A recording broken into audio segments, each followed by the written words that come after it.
2017 में जब कपिल मिश्रा जी को अरविंद केजरीवाल मंत्रिमंडल से निकाला गया तो उसके तुरंत बाद उन्होंने बहुत ही भद्दे और आपत्तिजनक आरोप लगाए थे और कहा कि मैंने अरविंद केजरीवाल मुख्यमंत्री जी को 2 करोड़ रुपए दिए हैं और कपिल मिश्रा ने उसके सामने देते हुए देखा है। इतने आपत्तिजनक आरोप थे, इतने घिनौने आरोप थे, जिसकी वजह से मैं बहुत आहत हुआ। और जब उससे हमारी पार्टी के लोगों ने पूछा कि भाई आप बताइए किस टाइम गए थे, कब गए थे, तो ऐसे भी केस हुए कि वो बेहोश तो हुए परंतु उन्हें बताया कुछ नहीं, क्योंकि कभी गए ही नहीं थे। इसलिए मैंने कपिल मिश्रा के खिलाफ क्रिमिनल केस कोर्ट में किया सजा दिलाने के लिए। कल कपिल मिश्रा ने लिखित में कोर्ट के सामने माफ़ी मांगी जब उनको लगा कि वो प्रूव करने की बारी आ रही है, क्योंकि केस बिल्कुल झूठा था। तो उन्होंने लिखित में माफ़ी मांगी और कहा कि ये केस पॉलिटिकली मोटिवेटेड थे, जो उन्होंने आरोप लगाए थे पॉलिटिकली मोटिवेटेड थे, झूठे थे, गलत थे। और उन्होंने अनकंडीशनल माफ़ी मांगी और उन्होंने कहा कि वो फ्यूचर में ऐसे आरोप फिर नहीं लगाएंगे।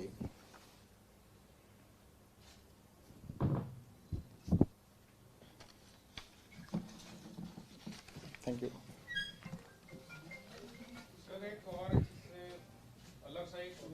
इसके बाद बोल के उसके बाद कर लेंगे। इससे रिलेटेड कुछ है तो बताइए।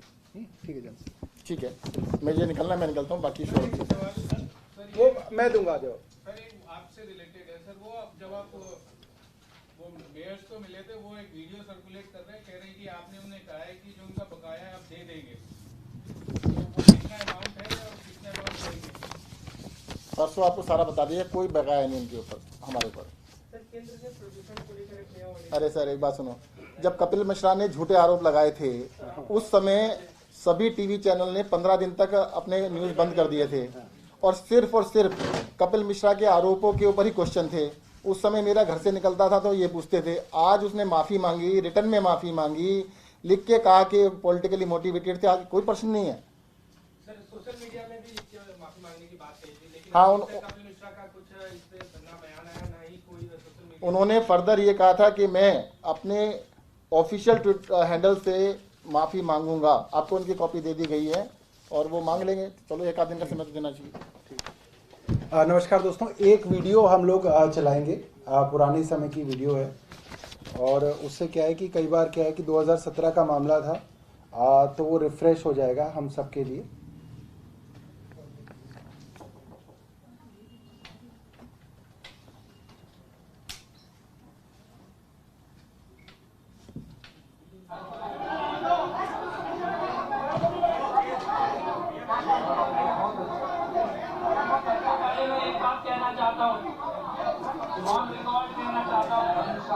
आम आदमी पार्टी हमारी पार्टी है, मेरी पार्टी है। हमने संघर्ष किया है, आंदोलन किया है, लाठी डंडे खाए हैं, तब ये पार्टी बनी है।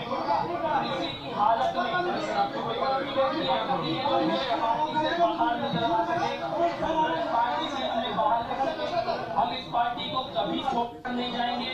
पार्टी के अंदर भ्रष्टाचार आ गया है तो उसकी सफाई की शुरुआत, झाड़ू चलाने की शुरुआत महात्मा गांधी जी की समाधि से, राजघाट से करने के लिए हम यहाँ पर आए हैं। तो ये बिल्कुल ऑन रिकॉर्ड बापू की समाधि के सामने आम आदमी पार्टी मेरी पार्टी है, कार्यकर्ताओं की पार्टी है। के लिए भ्रष्टाचार के खिलाफ संघर्ष करने वाले लोगों की आम आदमी पार्टी ना मैं छोड़ूंगा और ना कोई मुझे इस पार्टी से निकाल सकता है।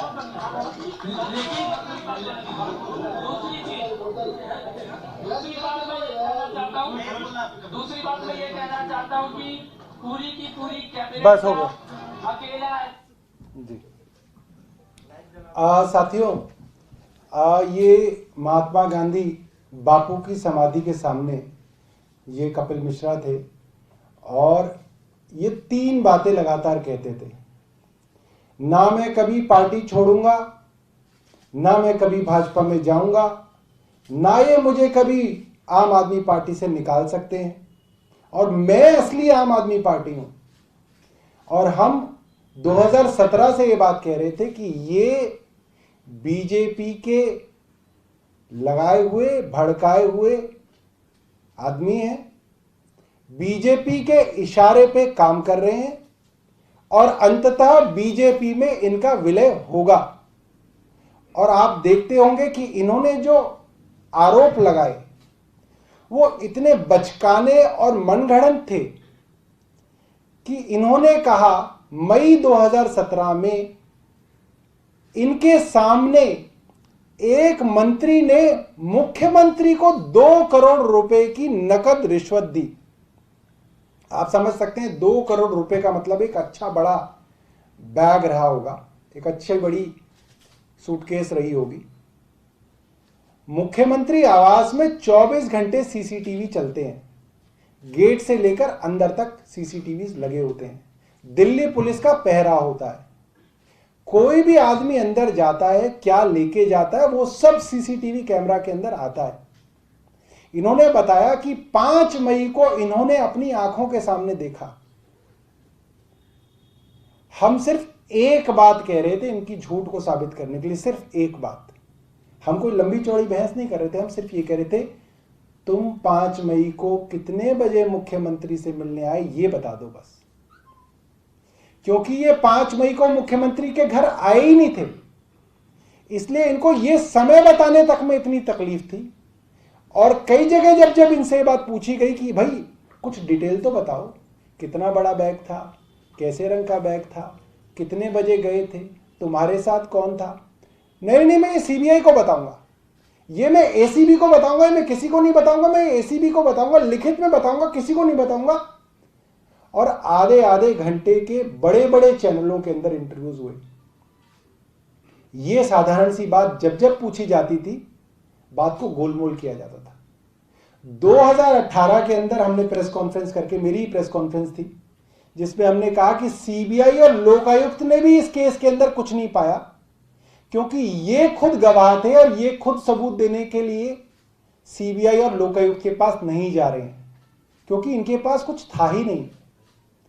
अंततः इन्होंने आम आदमी पार्टी भी छोड़ी, भाजपा ज्वाइन भी करी और अब माफी भी मांगी।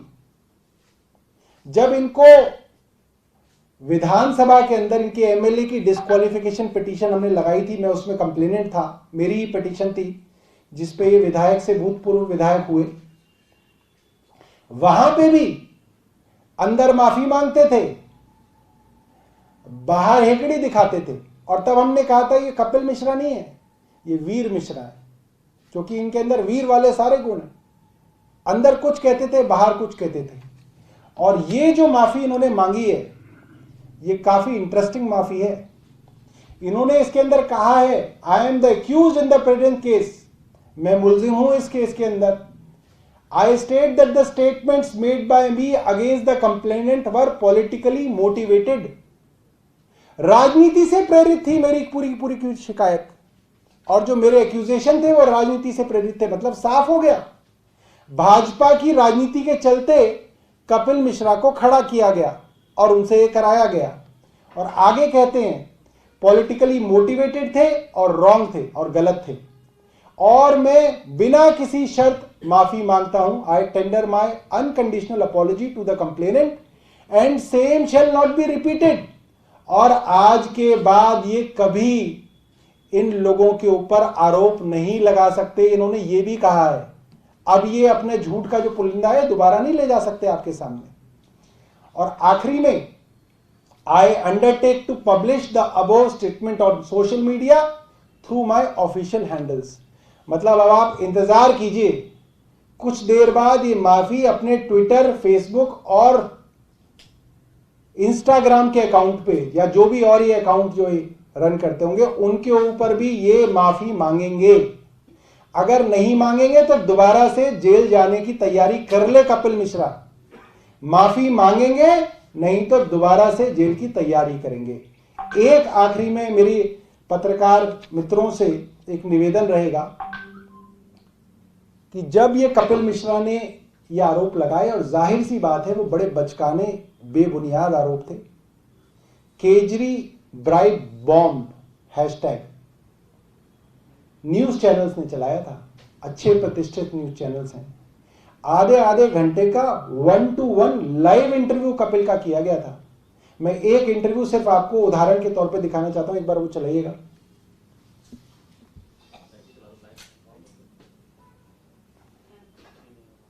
शुरू से चलाइए।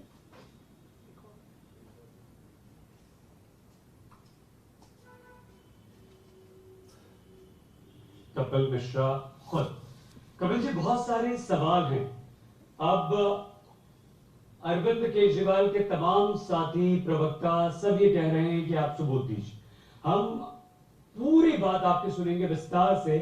सबसे पहले एक बार फिर से, क्योंकि आप लाइव हैं, हिंदुस्तान भर के लोग आपको देख रहे हैं, दिल्ली के तमाम लोग आपको देख रहे हैं, बताइए क्या आपने देखा, कहां आपने 2 करोड़ रुपए देते हुए सत्येंद्र जैन को, अरविंद केजरीवाल को देखा?